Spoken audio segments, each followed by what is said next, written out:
I want to divert a little bit before we get back to this game. You mentioned Robert Saleh. It was reported today or yesterday that the Raiders tried to hire him as the defensive coordinator this past season, but the Niners outbid him. Now it seems like he's on their radar as a potential Pete Carroll replacement if they fire Pete Carroll. Do you think that's realistic? Do you think that'd be a good move for the Raiders? Do you think that'd be a good move for Robert Saleh? The thing about, and I'm sure with his experience at the Jets, his learning curve has really been enhanced, and he learned a lot by being the head coach of a bad organization. Yep. Okay.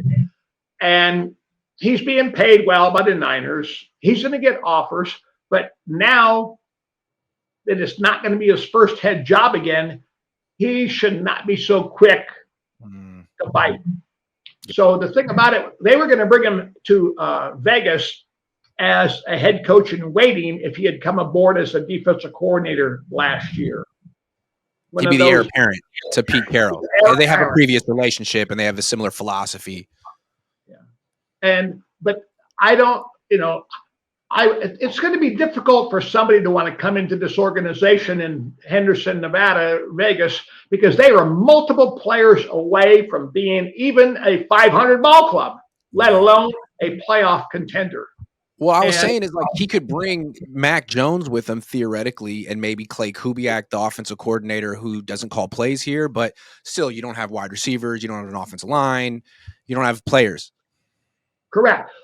The best thing I think when I look at what's awaiting whomever stays in the organization or who the new faces are when they come in, they're multiple players away. They're not a one-player fix away from being a playoff contender. And, as I told the guy the other day, that's why I would not draft the quarterback number one in the draft. A, because the grades of that quarterback or other quarterbacks who they might consider are below about 4 or 5 other players in the draft. And when you start the draft because of need rather than draft on talent, as the Niners learned, you make some mistakes. And those players are not the Pro Bowl quality player who should be taken that early in the draft. Also, if you take a quarterback top 10, he might even be talented. But if your team is awful, he'll probably fail, go somewhere else and be good if he is good. I mean, we've seen that so many times the last 5 years. Yeah, you trot around the league and you look at all the recycled quarterbacks who went early, the Baker Mayfields, the Sam Darnolds, and those guys. Look at the kid in Indianapolis who just lost the regular season because of the Achilles and had the broken fibula. Was Daniel Jones. Mac Jones is another example. There's 4 guys right there who've been recycled, some of whom have been on 3 or 4 ball clubs, and they finally got to a place where they have a fit with them, an offensive scheme that's working with them, and they're surrounded by some players with some maturity, some experience, so that they don't have to be the sole flag bearer for the franchise. So you think there's a real chance that Robert Saleh is patient, doesn't necessarily jump at the Raiders or the first team that offers him a job and maybe stays with the 49ers another year? My advice to him, I mean, having been in the game over 5 decades, is wait. Yeah. You've been a head coach already, so you've already crossed that threshold. Right. The next time, make an intelligent decision predicated upon what's out there for you rather than jumping at the first offer, which normally is going to be a bad offer because the bad teams are the ones who are going to be looking for head coaches. So, it's like Ben Johnson, who was in Detroit as the offensive coordinator. Brady went to hire him initially here in Henderson and with the Raiders, okay? He turned him down, and he decided that ain't the place I want to be for my first go-round. Well, look at what he's done in Chicago. Even though they lost the ball game the other day to Green Bay, they're still in the hunt. They're like one of the wild card teams, or they're right on the threshold of being a wild card team and qualifying for the playoffs in his first year as a head coach.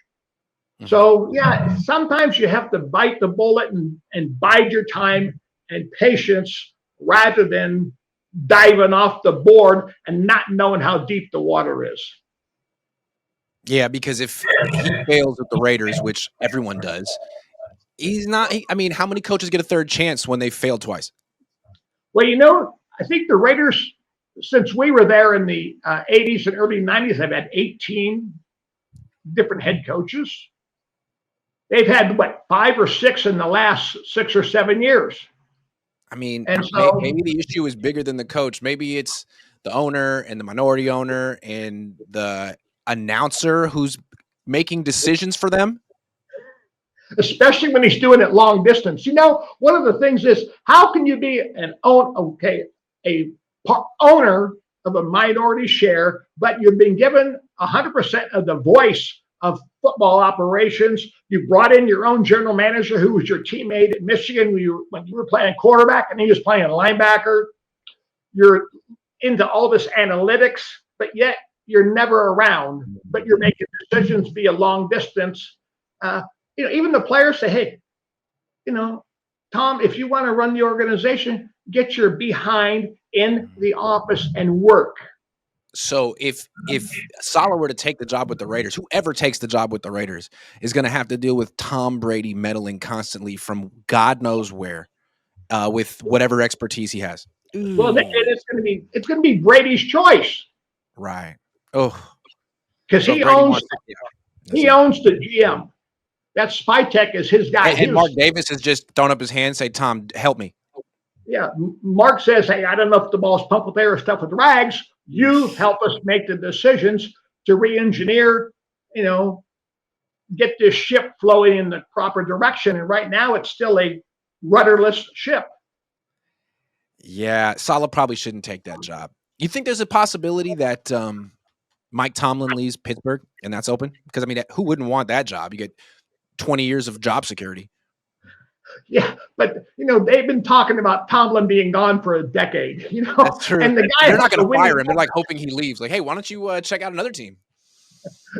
He's never had a losing record. How can teams fire guys who are going 9-8, 9-7, and here he's got his whole career. He's never been under 500. Been to the playoffs 8 or 9 times. So granted, they haven't won big lately. Haven't advanced beyond a round or two, but he's always knocking on the door. It's true. It's true. Bill Kennedy says, if Rivers can play, Tom can coach the Raiders. Are you going to throw your hat in the ring? Come on, Tom. They need you. Oh, throw my hat. Yeah, I'll tell you what. It just, I have ideas. Let me say this. Sure. I was very fortunate as a very young guy, 24, 25 years old. Sid Gilman basically adopted me as he was my football father. Then fortunately, Al comes in, and Al was groomed by Sid with the LA Chargers back in the 1960s, 61, 62, 63. Then he went to Oakland. And so I've been very fortunate to be around 2 very astute, knowledgeable football people: offense, defense, special teams, and personnel. And then I was fortunate for a number of years to work under Tom Flores, and who had been a the original quarterback of the Raiders back in 1960, and who was very calm and wrote a book about being the Iceman. Never showed very seldom would he ever demonstrate, any emotion beyond total control. So I learned a lot in that regard. And then we had Ron Wolf, who was the premier personnel man. And the ironic thing, Grant, to detract from that for a quick second, people are looking at New England, looking at the job that Vrabel's doing. Well, you know what? They got this personnel guy, this GM in New England, whose last name also is Wolf. Mm-hmm. The same name as the father whose bust is in Canton from 23 years as being one of the premier personnel directors, general managers in the National Football League. So the apple did not fall very far from the Wolf tree to Elliot, his son, who I knew when he was like knee-high to a fire hydrant. But and so I remember 9 years ago when the Niners were hiring Kyle Shanahan and they were trying to figure out which GM to get, you were recommending him. And the Niners ended up getting John Lynch because that's who Kyle Shanahan wanted, and they've done well. But he's not exactly a personnel guy like Elliot Wolf or Brian Gutekunst up in Green Bay. Yeah, Elliott's done a great job. You look at their personnel. The thing is, you go back and look at New England, and not to detract from Bill Belichick's greatness as a head coach in Super Bowls, but We talked about this previously. You go back 6 or 7 years of Bill's last 6 or 7 years, none of his first 3 rounds of draft picks ever got a second contract with the Patriots. I don't Yeah, know that. that's right. But that talks about his, I won't say lack of draft acuity or acumen, but to have your first 3 round picks for like 5 or 6 consecutive years, none of whom is awarded a second contract by the team which drafted you, that speaks ill will of your draftability. And now they've kind of reversed engines a little bit with Elliott at the helm, and now they're back at the top of the Eastern Division. I mean, aren't the Niners kind of similar to that? Who's the last top 3 draft pick that they gave an extension to? Ayuk. That didn't work out. I mean, it's been a long time. I'm looking at Trey Sermon, Aaron Banks, Trey Lance, Danny Gray, Jair Brown, Jake Moody. Man, the Niners, I gotta say, man, Kyle Shanahan aspired to be the offensive Bill Belichick, and he kind of is the Bill Belichick. Like, there aren't many coaches with the amount of power that Kyle Shanahan has. Belichick was one, but it didn't go well for him. And with the Niners, it seems like drafting a little bit of an issue. I don't know. Let me say this. Sid told me one time, I was like 24, 25 years old at the time, and we were discussing his career as a head coach and a GM with the Chargers way back. Mm-hmm. The LA Chargers, the LA Rams in the 50s when they won the championship way back when, and then with the LA Chargers when they went to the AFL before they became the San Diego Chargers, then now they're back in LA.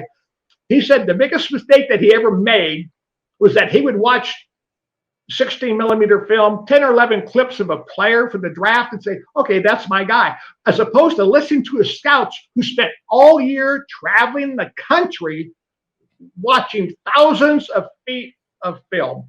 And Sid said one year they had 11 draft picks. Not one of those 11 draft picks made the club. And he said he learned a lesson then. Keep my nose out of it and let the experts who I hire and who I am paying to be the draft gurus and the talent evaluators, let them do their jobs. And see, Kyle has made mistakes over the years. He gets a favorite son, somebody to whom he becomes enamored in the draft and looking at 5 minutes of tape or a 10-minute interview at Indianapolis. Ricky Pearsall, Dante Pettis. It's a house of cards. Yeah, over and over and over again. And I think, is Mike Vrabel a better coach than Bill Belichick? Maybe. Or maybe he plays his position. He is the head coach. He allows Elliott Wolf to do his job as opposed to Bill Belichick, who was a little emperor. And I mean, Mike Shanahan was kind of like that too, right? I mean, this was a long time ago, but didn't people always say that Mike Shanahan, the general manager, got Mike Shanahan, the head coach, fired? I heard that a million times. Kyle seems to be flirting down the same path. Yeah, that happens with a lot of organizations. Holmgren got into the same problem up in Seattle. That's right. And then at Cleveland. Yeah, because they're so grateful to have you. They promote you, give you all the power, all the money, and then all of a sudden it's like, oh, maybe he was better just being the head coach. Well, another thing head coaches make mistakes that causes them their downfall. And Coach Jack Curtis, who had been at Stanford and Utah with Lee Grosscup before that, then was at Santa Barbara when I was a student athlete there. And when I was leaving the door, he goes, point taken. And I'm 22 years old. He says, never, when you're a head coach, never hire your friends to coach for you. If they can't coach, because he said, you're not going to be able to fire them because they're your friends, but they're going to get you fired as the head coach because they can't coach. Yeah. And see, that's another pitfall. Nick Sorensen last year, that was a classic example of that one. Nick Sorensen last year, friend. Yeah. You can't, as much as you have them as friends, Mike White was Bill Walsh's best friend and his beard for a lot of years in the Bay Area. Hell, he got him the head job in Illinois. Yep. Rather than stay on the staff at San Francisco. So, okay.